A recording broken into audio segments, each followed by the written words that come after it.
Bien, entonces, ¿cómo se calcula el IPC, el índice de precios al consumidor? Primero dijimos que el IPC se refiere a una canasta de bienes de consumo de los hogares.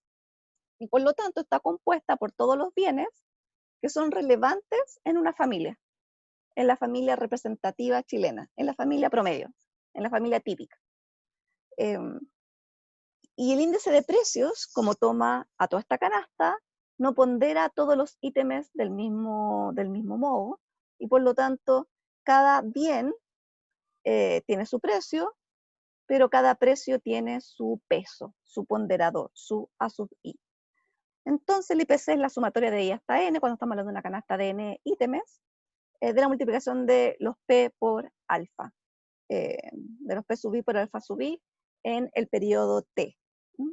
Este alfa sub I corresponde a este ponderador fijo, y que si se fijan bien en la ecuación no tiene un sub T, es un alfa sub I solamente. Es decir, el ponderador no está cambiando de mes a mes. No es que en marzo educación pese más que en diciembre, o que la alimentación fuera del hogar de septiembre sea mayor que la alimentación fuera del hogar de abril. El alfa sub I permanece constante por un cierto periodo. Y de hecho el alfa sub I tiene que ver con el gasto total que la familia chilena típica, la familia chilena representativa, gasta en un mes o en un año, depende del periodo que se esté tomando.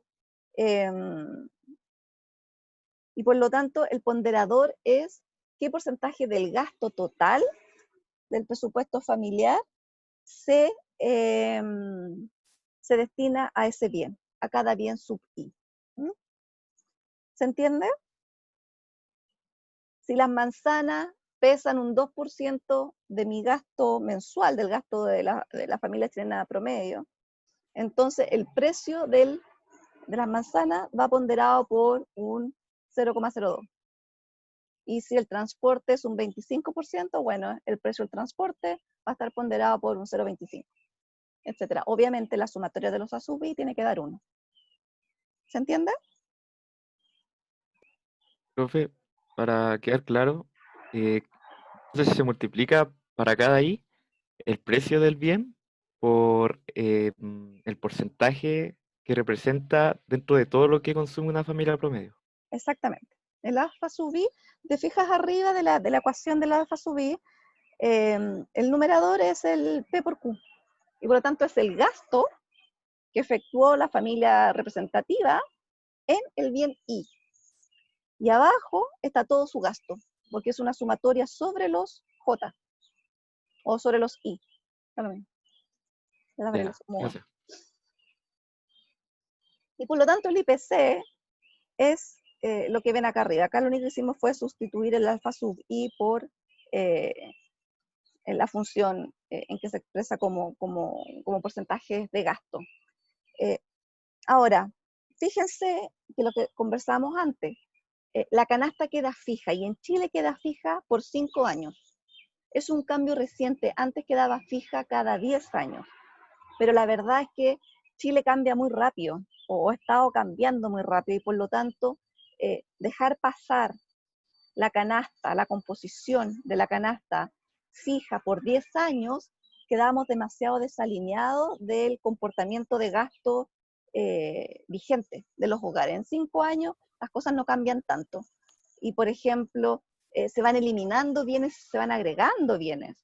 Antes se contabilizaba el personal estéreo, los arriendos de películas tipo Blockbuster, y hoy en día esos ítems no están como parte de la canasta, pero sí están los smartphones, Netflix, Amazon Prime y cosas por el estilo.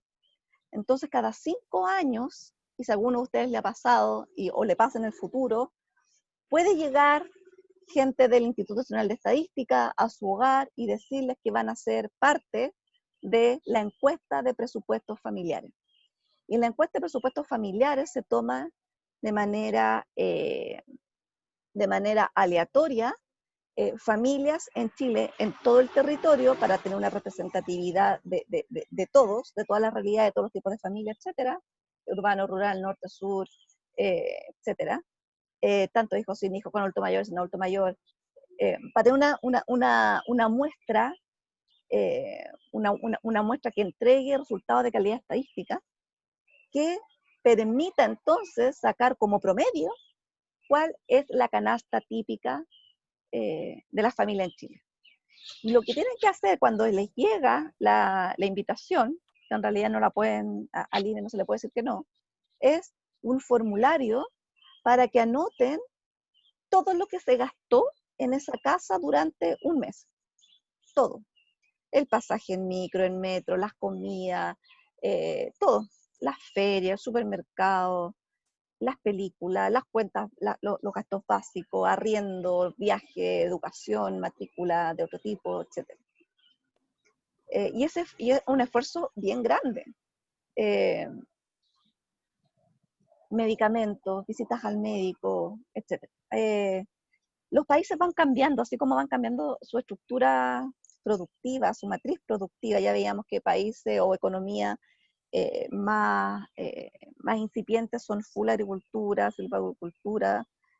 Luego vienen países o economías que la manufactura, las fábricas empiezan a ganar importancia. Hoy en día una economía más basada en los servicios, donde además los servicios digitales están ganando mucha mayor importancia también. Lo mismo pasa con los patrones de consumo. Las familias van cambiando a medida que las economías crecen, por ejemplo. Cuando los países son pobres, alimentación, vivienda, transporte se llevan casi todo. Cuando las economías empiezan a desarrollarse y empieza a aumentar el ingreso, a aumentar el PIB de las personas, el PIB total del país y el ingreso de las personas, ya lo sabemos por microeconomía, tenemos un efecto ingreso, ¿no es cierto? Empezamos a demandar bienes o de mejor calidad o a incorporar bienes que antes nosotros no teníamos en la canasta cuando éramos pobres. No teníamos viaje al extranjero, no teníamos, se gastaban, por ejemplo, países que van creciendo, son países que gastan más en recreación, cultura, en educación también. En los alimentos fuera del hogar. La gente sale a compartir más afuera, van a restaurantes, no adquieren todos sus alimentos dentro del hogar. Y por lo tanto, el IPC, para que sea un reflejo fiel o lo más fiel posible del nivel de gasto que tienen las personas, del nivel de precios promedio que enfrenta una familia, en Chile se tiene que ir ajustando cada cierto tiempo de manera lo más frecuentemente posible. ¿Hay preguntas de esto? Profe, Diga. ¿qué significa la Q? Q, la cantidad. ¿Por qué? Porque yo en el mes puedo gastar, no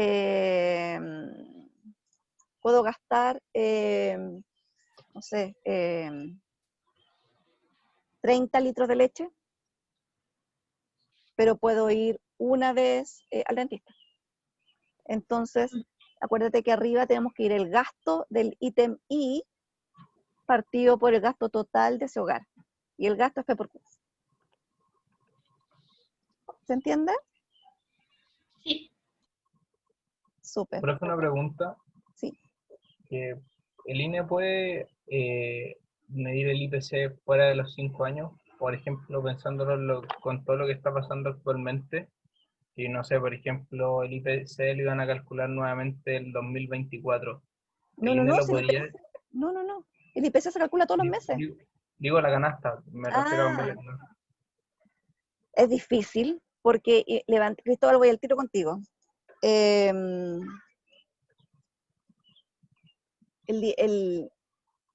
Levantar una encuesta de esas características es carísimo. Y como te digo, además, carísimo porque tienes que ir a cada hogar de la muestra, que es una muestra, no son pocos hogares, que están distribuidos por todo el país, donde además tienes que capacitar a esos hogares a responder. Y por lo tanto necesita un presupuesto importante. Y luego viene toda una etapa de análisis de la información. O sea, el proceso de actualización de la encuesta de presupuestos familiares puede durar fácilmente 1 año, 2 años. No es tan fácil. Cristóbal, tú tenías una pregunta. Sí. O sea, me imagino que para después como calcular más numéricamente el IPC, el índice de las sumatorias debe ser el mismo, ¿no? Como Eh, SI y el J, los dos partir desde cero. sí, claro. Tienes razón. Sí, sí, sí. No tiene sentido el J sub 0 en realidad. Te va a quedar un 0, 0 abajo. La sumatoria parte con 0. Gracias, profe. Sí. Entonces, todas las encuestas que realiza el INE son complejas. El nivel de estándar que tienen que tener eh, las entidades públicas de las estadísticas oficiales es distinto al que puede tener, ponte tú, una academia. Son otros los protocolos. Además, el INE es una institución pública. Los presupuestos que tienen se definen por ley. Eso significa que tiene que haber una propuesta que llegue al Congreso y son los parlamentarios que aprueban ese presupuesto. Y eso se hace una vez al año. Entonces es súper complejo y decir, no, vamos a levantar, dada la pandemia, vamos a hacer una nueva encuesta de presupuestos familiares en 2 meses más. Es algo inviable. Pero sí se pueden hacer pulsos, que son pequeñas intervenciones para ver qué tanto se ha movido la canasta de situación normal con la situación más excepcional que se puede estar viviendo. Carolina, diga. Profe, que creo que me perdí un poco. El Diga. Q sub I representaba la cantidad, pero Sí. la cantidad que consumen los hogares, ¿o no? Sí. Todo es relativo a los hogares. Ya, gracias.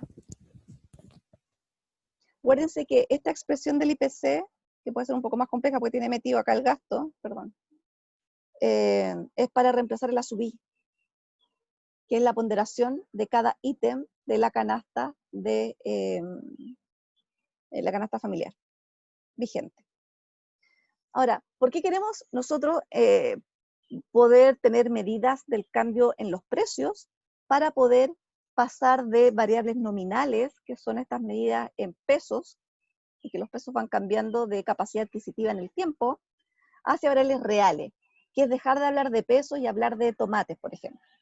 Como les decía, una UF compraba tantos kilos o tantos litros de leche, y la UF va cambiando, va siendo siempre la misma en términos de UF, una UF es una UF siempre, pero en términos de pesos va cambiando. Lo mismo tenemos que lograr con otra variable importante, por ejemplo el PIB. Si tenemos una serie del PIB en el tiempo, sin corregir por inflación, nos podemos estar haciendo trampa en solitario.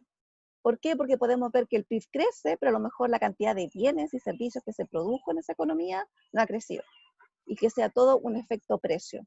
Entonces, para saber si efectivamente una economía está generando más bienes que antes, necesitamos hablar de variables reales y no de variables nominales. No hablar de pesos, sino que hablar de una unidad que esté anclada a toneladas, a litros, etc.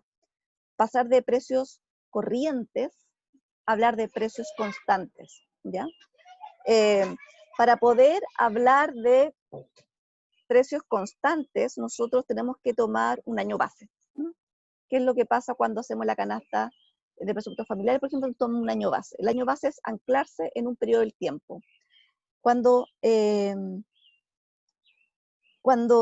hablamos del PIB, por ejemplo, queremos ver una serie, nos anclamos siempre un año base para hacer una comparación correcta. De hecho, vamos a volver a ver unos gráficos y ustedes se van a dar cuenta, cierto, no me fijé, cuando la profe lo mostró la primera vez, que decía dólares, por ejemplo, del 2010.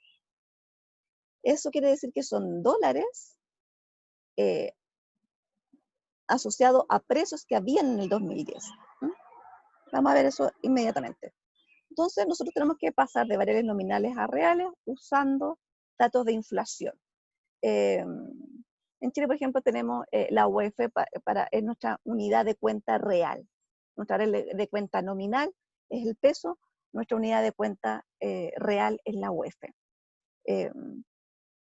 Y muchas veces se entiende que cuando hay un crecimiento económico de, por ejemplo, un 3%, se está produciendo progreso, avance económico, y la realidad puede ser al revés, por ejemplo, si los precios están aumentando más que eso, ¿no es cierto? Si tenemos acá una economía que crece un 3% nominal, pero los precios suben un 5%, quiere decir de que la economía en realidad produjo un 2% menos de bienes y servicios que el periodo anterior. Entonces, ¿cómo pasamos de variables nominales a reales? O dicho de otra forma, de precios corrientes a precios constantes. A través de un proceso llamado deflación. Y para deflactar tomamos los precios del momento en que se realiza la operación y los precios de un año base, ¿no es cierto? Y de esa forma podemos descontar la inflación que se produjo en ambos periodos. Si no hacemos eso, podemos concluir muy mal.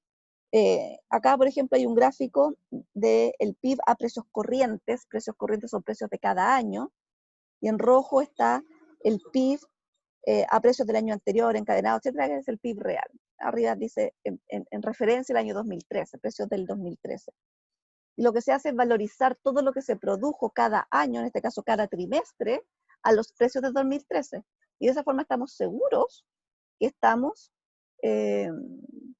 que si vemos un aumento de un X%, ese X% corresponde a una mayor producción de bienes y servicios y no a un efecto precio. ¿Se entiende?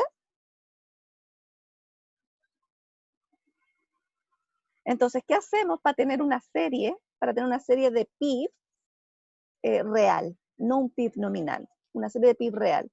Tomamos en cada periodo todos los bienes y servicios finales que se produjeron en la economía y se valorizan a los precios de un año base. Entonces, todas las valoraciones de todos los bienes que se produjeron, todos los bienes finales que se produjeron, son realizados a un mismo precio. Y de esa forma podemos ver la evolución en los bienes que produce la economía y no en algo mezclado con precios, con inflación. Acá le ponía un ejercicio que, por ejemplo, la inflación durante el 2017 fue un 2,2 del año. Si los salarios en el mismo periodo aumentaron en promedio de 500 a 520.000, ¿cuánto mejoró de verdad el estándar de vida de la población? ¿En qué porcentaje aumentó la cantidad de bienes a los que esa familia o esa persona pudo acceder? Que finalmente esa es la medida de bienestar. Para eso, bueno, calcule la inflación de cada año a partir de los siguientes datos. Como les decía al comienzo, el IPC es un índice, por lo tanto es un número. Es un número que a junio del 2013 se fijó en 100. Y después se rescala para adelante y para atrás, ¿no es cierto? Y por lo tanto, el IPC del año 2009 es 90,28 y el del 2017, por ejemplo, es 115,53. Ese es el IPC. ¿Cuál es la inflación?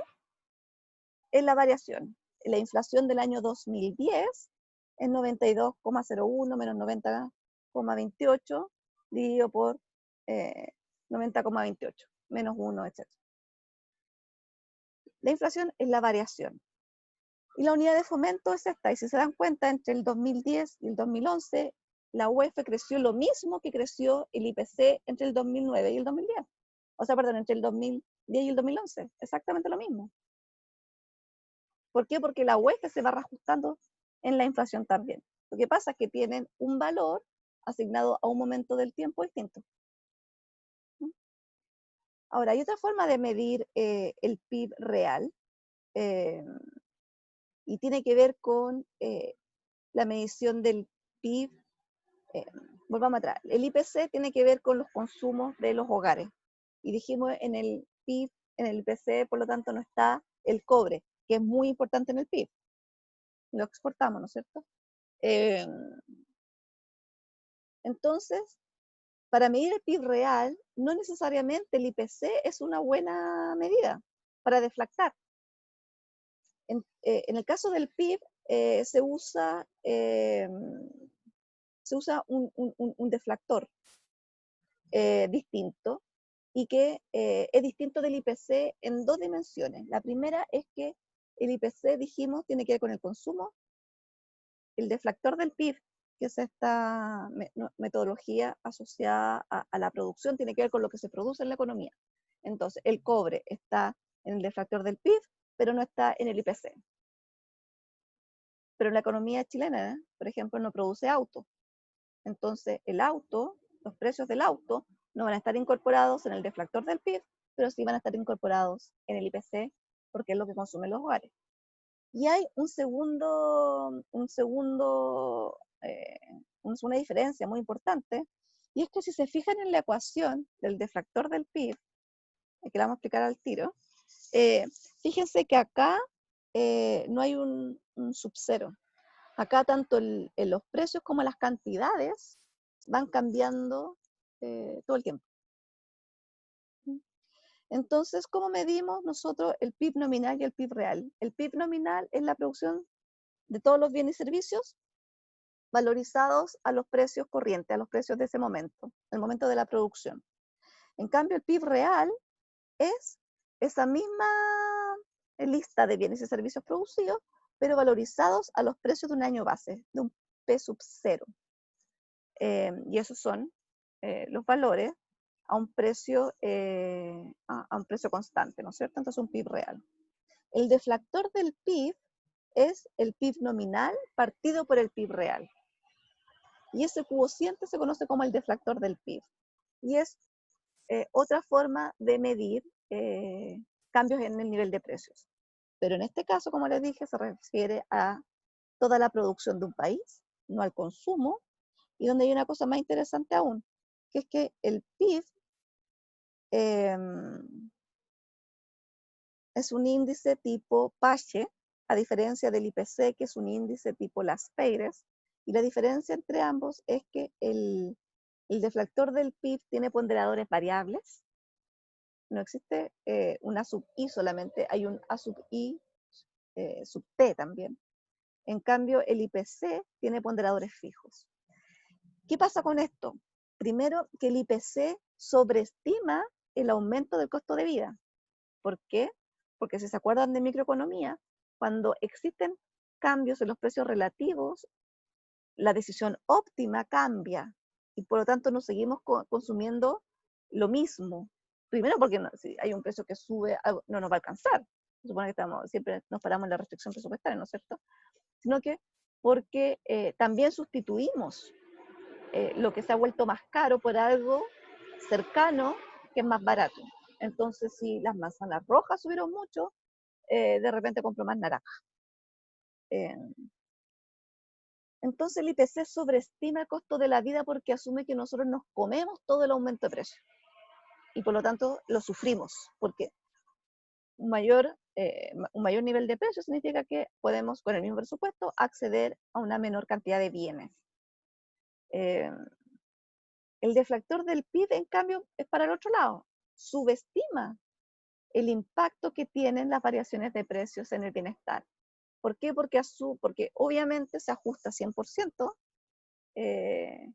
pero no hay asume que cambiar, rebalancear nuestra canasta, no tiene costo. Y sí tiene costo, porque si estaba comprando más manzanas que plátano o naranja, es porque me gustaban más las manzanas que las naranjas. Y por lo tanto, dejar de comer manzanas o comer no tantas como comía antes, sí afecta a mi bienestar. Entonces acá tenemos dos formas de medir el cambio en el nivel de precios. Uno, pensando en los hogares a través del índice de precio al consumidor, que es el índice a partir del cual se calcula la UEF, se reajustan un montón de precios relevantes para la economía, y que sobreestima el impacto de las variaciones de precio en el bienestar de las personas. Y por otro lado tenemos el deflactor del PIB, que es el PIB nominal partido por el PIB real, que es un índice tipo Pache de ponderadores variables y que por lo tanto subestima el impacto de las variaciones de precio en el bienestar de una economía, de las personas que habitan esa economía. ¿Hay alguna pregunta respecto a esto? Profe, Diga. que si se sabe que el IPC sobreestima los precios de vida, digo, el poder adquisitivo, ¿no hay algo que mida, que se pueda hacer como ponerle una constante que baje eso, o de alguna forma? Es súper costoso. No vale la pena en realidad ajustarse todos los meses. Tenemos que tener un sistema estadístico que no lo tiene nadie en el mundo. tal vez más adelante con una economía mucho más digitalizada, podamos, no sé, mirando las boletas, saber cuánto gasta cada familia, pero no hemos llegado a ese nivel de recolección de información. Entonces, si ponemos sobre la balanza lo positivo, lo negativo, la verdad es que lo que mejor podemos hacer hoy en día es actualizar la canasta de presupuestos familiares seguido, pero no todos los periodos. Eso sería físicamente imposible, es costoso, muy costoso.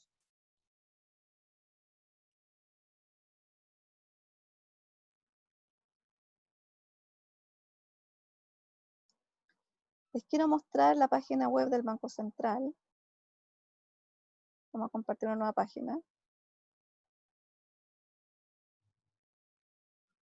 ¿Qué me metí acá? Bueno, vamos al Banco Central, la página. No sé por qué me la tira siempre en inglés, pero central.cl. Sí, no sé por qué me la tiene en inglés. No sé si ustedes se han metido a la página del Banco Central a ver. Bueno, acá tienen ustedes el IMASEC, que es el índice mensual de actividad económica, que es un proxy del PIB. Y nos vamos a las bases de datos del Banco Central. Y acá podemos ver precios.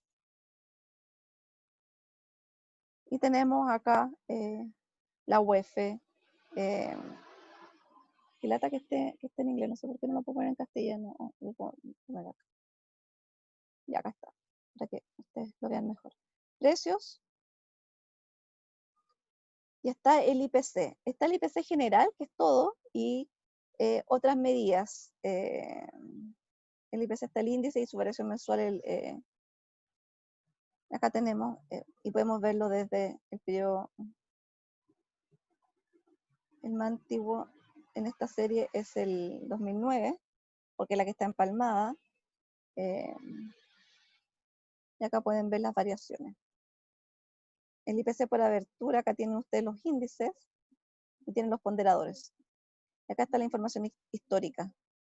Dado que se va ajustando la canasta de presupuesto, la canasta que sale de la encuesta de presupuestos familiares, obviamente hay que empalmar las series, hay que hacer algún tratamiento para que queden suaves, ¿no es cierto? Porque si no, en cada momento del cambio en que se empieza a adoptar la nueva canasta, habría unos saltos que harían incomparable la...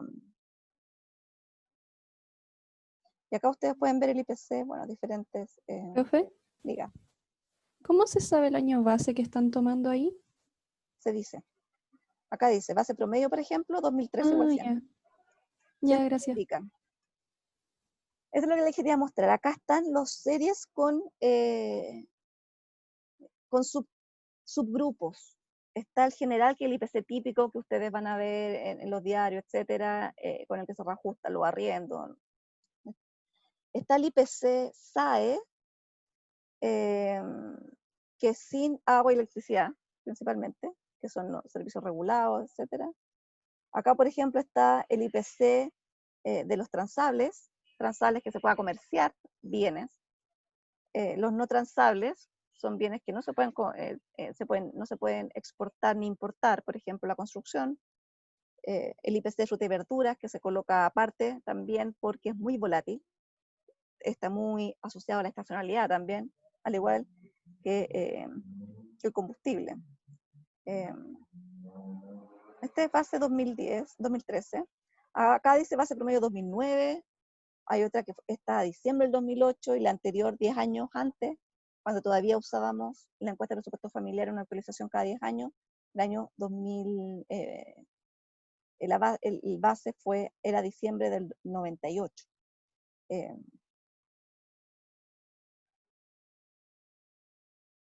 El índice empalmado acá, no sé hasta dónde llega, creo que ya lo revisamos, ¿no? Este era hasta el 2009, sí. No recuerdo dónde saqué el índice que llegaba desde el 1920. Acá lo que tienen ustedes, y esto cuando están haciendo una tesis, por ejemplo, tengan que ver precios y reajustar sus precios y ver, etcétera, se pueden venir a esta página y pueden ver el índice de precio asociado a cada una de estas categorías. Y pueden ver, por ejemplo, cómo el ítem alimento y bebida no alcohólica ha variado su precio en el tiempo. Lo pueden ver mensual, lo pueden ver trimestral o anual, todos los años, por ejemplo. Sí. Entonces, el 2018, acá dice base promedio, 18, 2018 igual 100.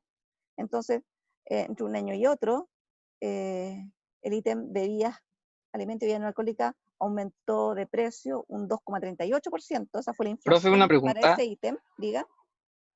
Esa base promedio se asigna arbitrariamente, ¿cierto? Sí, Y a partir de esa base se empieza a calcular el índice. sí. Ahí es donde se fija un valor. Ya, ok, Después se puede gracias. empalmar hacia atrás y claro, que si los precios están subiendo, entonces para atrás debe ir a ser un 99, algo, un 98, algo, etc. Otra duda, ¿y Sí, cada cuánto tiempo se actualiza esa base 100? cada vez que se actualiza la canasta, ¿Y eso ocurre cada cuánto? cada 5 años. Ok. Antes cada 10. Por acá ustedes pueden ver cómo, y eso lo dice la micro también, no todos los bienes crecen, aumentan sus precios en la misma magnitud, incluso no todos aumentan los precios en la misma dirección, mientras hay bienes que aumentan los precios en el tiempo y otros que caen. Acá ustedes pueden ver, por ejemplo, cómo salud aumentó 2,41, pero comunicaciones, 96, el índice bajó de 100 a 96,4. ¿Por qué? Porque las comunicaciones, pueden ser, acá está incluidos los planes de internet, las bolsas de llamada, los teléfonos celulares, etc. Y hay cosas donde los precios aumentan mucho más rápido que en otras cosas. La educación, por ejemplo, aumenta más que los alimentos, o el equipamiento y mantención del hogar. Acá ustedes pueden bucear. No sé si acá podemos tener, a ver, la base de diciembre de 2018. A lo mejor acá podemos tener el gráfico más antiguo, sí, del año 78. Si ponemos el IPC general, y lo ponemos y lo graficamos, esta página del Banco Central, ¿no hay seleccionada? Sí, sí hay. Vamos a poner, no tiene el nivel de visualización y de es el gráfico como iba aumentando el IPC. Y en variaciones podemos ver la inflación, diga. Una pregunta, ¿a qué se refiere con IPC apertura? ¿Dónde dice apertura? A la izquierda, abajo, Ah, ahí, IPC apertura. y sus aperturas. Ah, ya. ¿A qué se refiere? Atenta a los Ah, ya. ponderadores. Vale, gracias. Es decir, sus componentes. Lo que vimos delante. Bien. Como antecedentes, más que en algún momento se discutió en el país si valía la pena hacer un IPC a los pobres, porque ya estábamos en un nivel de desarrollo tal que nuestra canasta de presupuestos familiares tenían muchas cosas que no son esenciales. Internet, no sé. Y que por lo tanto podríamos estar subestimando, por ejemplo, el impacto del cambio de precios en la familia más vulnerable, los que estén en la pobreza, o incluso la indigencia, que casi todo su ingreso es destinado a alimentos, vivienda y transporte. Y se hizo el ejercicio y la verdad es que no varía nada, muy poco. Claro, los niveles pueden haber cambiado un poco, pero la curva, una se veía muy parecida a la otra. Y por eso mismo se sigue usando el IPC como una medida, y la variación del IPC, que es la inflación, como una medida que recoge bien el impacto en bienestar de los cambios de precio de la economía. ¿Hay alguna otra pregunta de este ítem? Porque vamos a pasar a otro tema. Este viernes van a hacer ejercicios de deflactación. y hagan el ejercicio propuesto antes. Es bien fácil, pero la idea es que suelten la mano y se sientan ustedes cómodos. Se sientan cómodos. Una cosa que vamos a ver más adelante y que tiene que ver también con la UEF es que en algún momento también algún candidato presidencial o candidatos presidenciales son fuente inagotable de elementos para hacer análisis y preguntas en clase en realidad. No me acuerdo quién habrá sido ese candidato presidencial.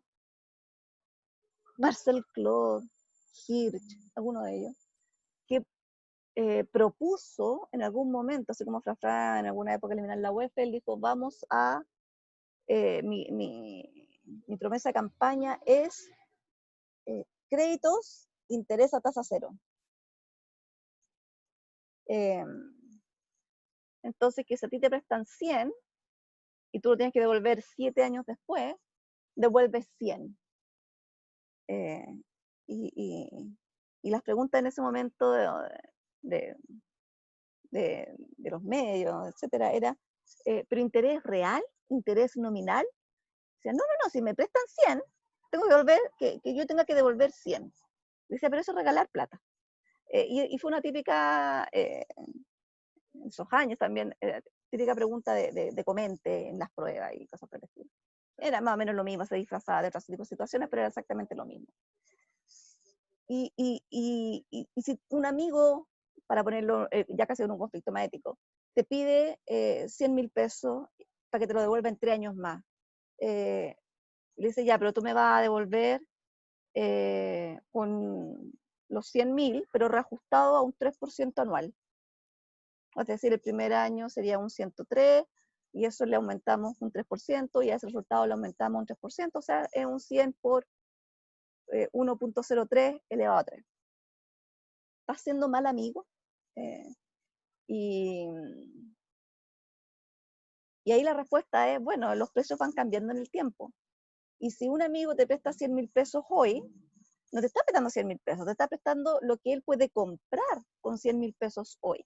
Entonces, si te devuelve la plata 3 años después, lo razonable para dejarlo igual es que te devuelva al menos la misma cantidad de bienes que tú le prestaste. No la misma cantidad de pesos, porque los pesos nadie se come los pesos. La gente come o consume consume los bienes. Entonces, al menos en un crédito te deben cobrar, debe estar expresado en UF y no en pesos. Porque si alguien te presta recursos, esos recursos intrínsecamente representan una posibilidad de consumir algo. Y si quieres que te devuelvan y te dejen igual, tienen que devolverte esa misma canasta que dejaste de consumir y se lo prestaste. ¿Se entiende? O sea, según el análisis, es mucho mejor prestar en UF que No, en nominal. ¿sí?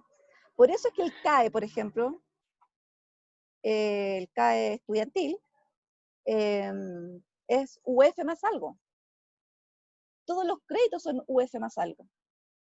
Es que estoy pagando un 8%. Sí, pero ¿cuánto de eso es inflación y cuánto de eso es interés real? Que esa rentabilidad es la que debes pasarle al banco para que mantenga todas sus oficinas, sus sucursales, haga la gestión de los recursos, vaya a levantar plata. ¿No es cierto? Pues la plata que te están prestando, alguien la depositó ahí. Y nadie deposita la plata en un banco para que se quede ahí. Uno deposita la plata pensando en que te van a dar algún interés, ¿no es cierto? Entonces, por toda esa gestión, más el retorno natural, porque es un negocio, o sea, el dueño está haciendo eso para ganar un cierto ingreso, es el interés, pero va sobre el UF. ¿Se entiende? Es sobre el Sí, UF. Bien. Otra cosa, Profe, diga. recuerdo que en la clase pasada alguien dijo que en Estados Unidos las casas se compran con el precio de la moneda. ¿Cómo se hace ahí? Porque, por ejemplo, si compro una casa a 20 años, claramente el precio va a variar mucho. ¿Y cómo hacen para las empresas para que no le estén pagando menos de lo que deberían? Es que en Estados Unidos la inflación es un 2%, es sumamente baja, y casi no varía, se mantiene muy estable. La estabilidad de Ya. precios te permite estar en una economía que no necesita indexarla. Pero nosotros, imagínate que el año 90 teníamos inflaciones del 20%, y no tanto antes, 15 años antes habíamos llegado a casi un 800%. Entonces, Chile venía con una cultura de indexar. Entonces, estos son resabios culturales también. Profe, otra duda.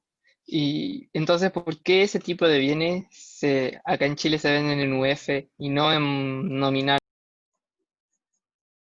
Yo creo que es más histórico que otra cosa. Y además porque, no sé si ustedes están haciendo estadística o ya lo hicieron, habrán notado que es mucho más difícil trabajar con función de distribución, con variables estocásticas, que con escalares, que es el número y no son realizaciones de una función de distribución de probabilidad que de repente puede tomar un valor y de repente otro. Sumar y multiplicar es muy fácil cuando estamos hablando de números reales, pero sumar y multiplicar función de distribución es muy complejo. Y por lo tanto, si tú quieres cubrirte, dice el concepto, cubrirte del riesgo inflacionario, tú trabajas en UF. Si tú trabajas, por ejemplo, en intercambios comerciales, en trade, exportación, importación, probablemente a ti no te va a importar trabajar en UF. Tu riesgo inflacionario no es algo que te preocupe, pero sí te va a preocupar a lo mejor el riesgo cambiario. Y ahí tú vas a querer operar en dólares. Profe, pero esto es considerando, claro, el peso chileno como una variable aleatoria con respecto a la UF. La UF es la base y el peso chileno, algo así. No se confundan. La UF es un peso real. ¿Ya? Una UF es una moneda de valor constante. ¿Por qué? Porque una UF compra en todo momento del tiempo exactamente lo mismo. ¿Y qué es la UF? Es un índice.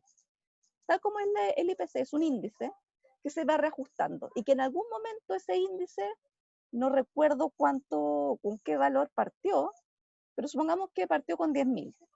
Y hoy en día, con el transcurso del tiempo, dado que está asociado a una canasta fija, porque es un bien, es una variable real, en términos nominales, su valor ha aumentado, pero en términos reales es constante.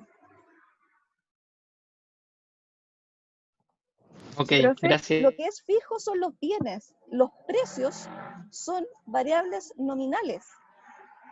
Y por lo tanto, hablar de 100 pesos hoy no es lo mismo de hablar 100 pesos del 1980. ¿No es cierto que no? Son cosas completamente distintas. Dale 100 pesos a un niño hoy.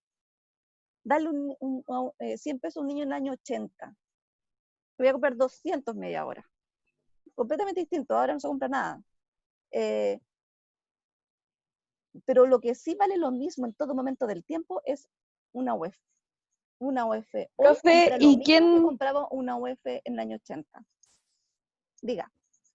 Profe, quién determina el valor de la UF? Es un índice que ¿Qué se creó en algún institución? momento. No, es que se calcula automáticamente porque se va reajustando con Ah, ya. IPC. Si el IPC varió un 5%, la UEF varió un 5% también. Gracias, profe. Lo que pasa es que si se fijaron, cuando vimos los gráficos o las tablas de IPC, el IPC va cambiando su año base, ¿no es cierto? Y de repente es 100 el año 98, y de repente es 100 el año 2003, y de repente es 100 el año 2013, y después en 2018. La UEF no, la UEF tiene un solo periodo base, y después solo se ha ido reajustando. No hay canasta de por medio. No sé, ¿se nota? ¿Se ve la diferencia? Bien.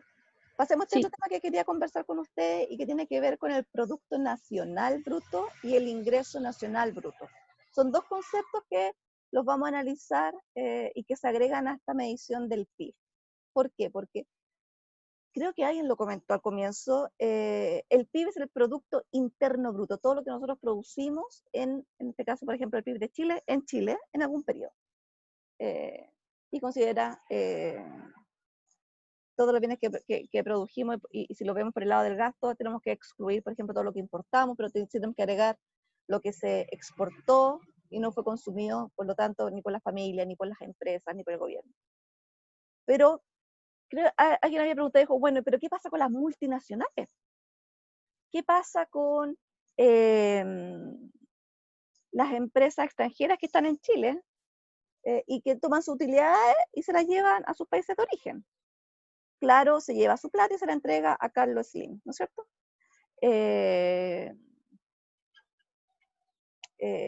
Escondida, toma su plata y se la lleva a los headquarters de donde esté la matriz. Y las empresas chilenas que están afuera hacen lo mismo, ¿no es cierto? Cencosud en Argentina, etc. Entonces, ¿cuánto queda para los nacionales finalmente? Para los habitantes en Chile. Hay que sumar y restar lo que traen las empresas chilenas afuera y hay que restar lo que se llevan las empresas extranjeras que están en Chile. Y eso es el Producto Nacional Bruto. Y que finalmente es el ingreso que queda en manos de los nacionales, de los que habitamos en esta zona que estamos, en este caso Chile, por ejemplo, estamos hablando del PIB de Chile, el Producto Nacional Bruto de Chile. Y el Producto Nacional Bruto es el PIB menos este movimiento de flujos, que se denota con la letra F, y que es el pago neto de factores del exterior. ¿Ya? PNB se asocia usualmente al ingreso nacional. Vamos a ver que no es exactamente lo mismo. ¿Qué pasa con las remesas? Creo que así se llaman. Los vamos a ver en un segundo. Buena pregunta. Estamos al Producto Nacional Bruto, que tiene que ver con este pago de las utilidades que se van a sus empresas de origen. Vamos a agregar también a todas estas transferencias desde el exterior, que tiene que ver con lo que acaba de decir el compañero, las remesas, que es, por ejemplo, las remesas es plata que sale de todos los peruanos que están acá y se los mandan a sus familiares, ¿no es cierto? Y también a los venezolanos que le mandan a sus familiares venezolanos, etc. Entonces son remesas, son giros que salen de Chile para personas de otros países. Y también la asistencia humanitaria. En países como en África, Centroamérica en algún momento, Nicaragua, por ejemplo, el tema de asistencia humanitaria y remesa fue muy importante. Creo que en África todavía es importante en algunas zonas. En el caso de Chile les voy a mostrar algunos números. La verdad que hablar de Producto Nacional Bruto e Ingreso Nacional Bruto es casi lo mismo.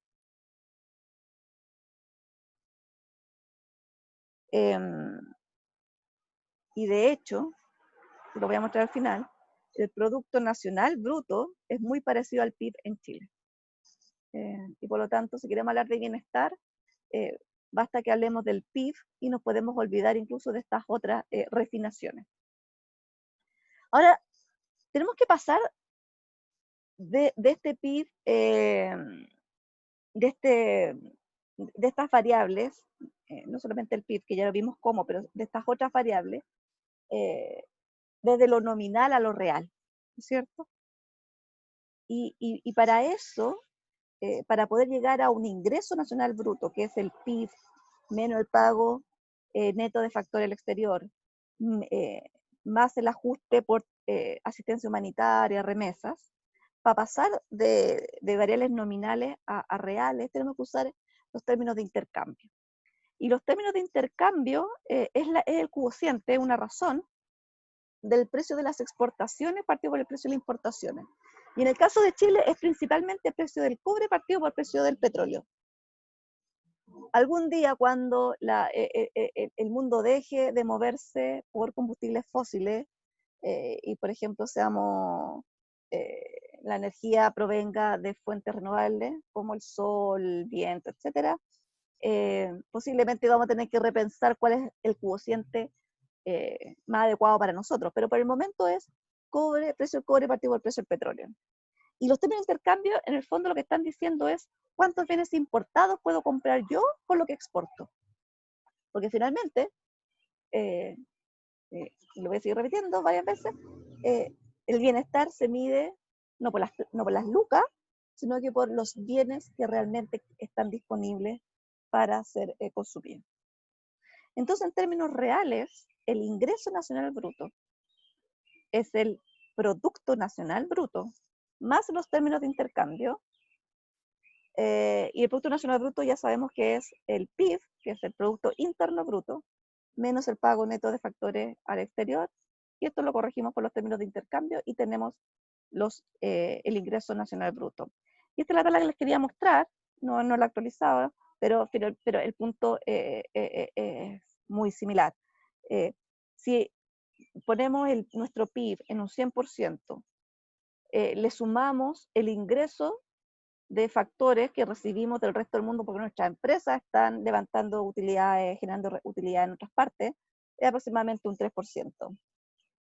Si a eso le restamos lo que las empresas extranjeras ganan en Chile y lo devuelven y lo retornan a sus países de origen, en torno al 7%.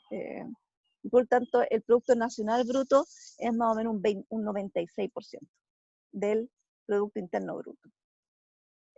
Vemos las transferencias, el ingreso nacional bruto es como un 97, y por lo tanto, y si corrigimos por los términos de intercambio, es casi un 98.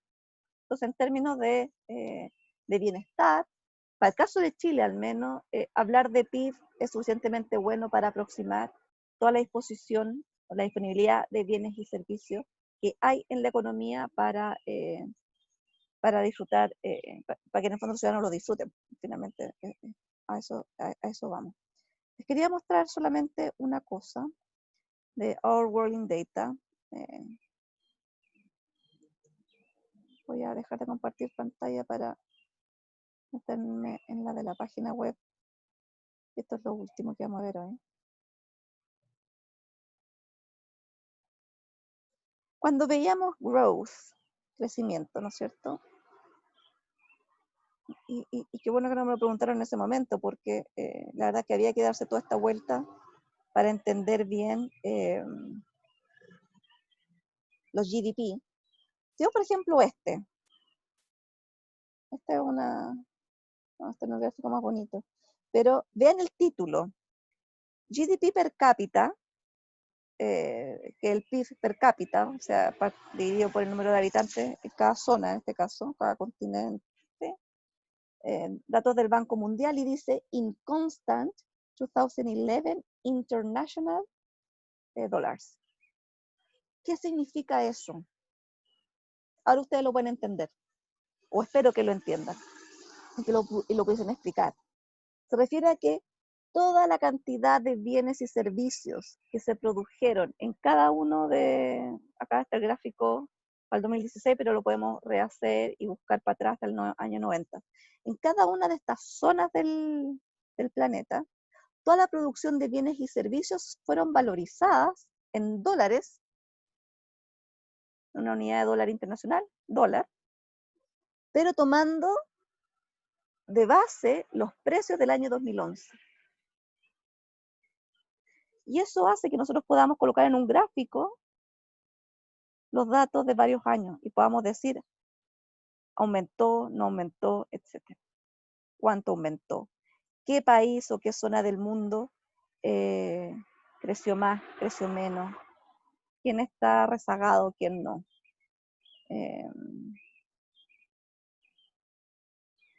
Aquí también.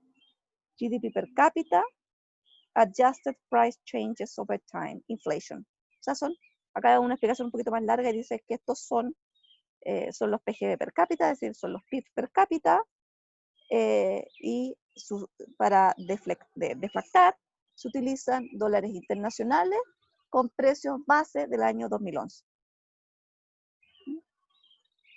Eso les decía, ahí les había mostrado y seguramente no lo vieron en su momento, o a lo mejor le asaltó la duda y no lo preguntaron en su momento.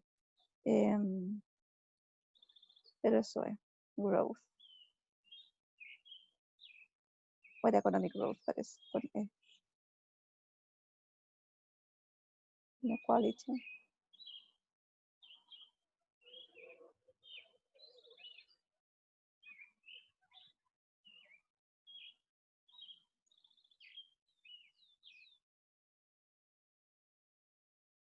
Y acá está. Y acá sí podemos comparar. Hay algo que vamos a ver la próxima semana, y es esta segunda frase de acá. Porque ustedes me pueden decir y tienen toda la razón, pero profesora, cuando nosotros corregimos el PIB o el PIB per cápita por la inflación, y por lo tanto anclamos los precios a los de un año base, eso es cierto para una economía, pero ¿cómo podemos comparar entre economías? ¿Cómo podemos decir de que el PIB per cápita de Estados Unidos, que es del orden de 50.000, y el de Chile, que es del orden de, ¿alguien sabe? 20.000 o no, más o menos.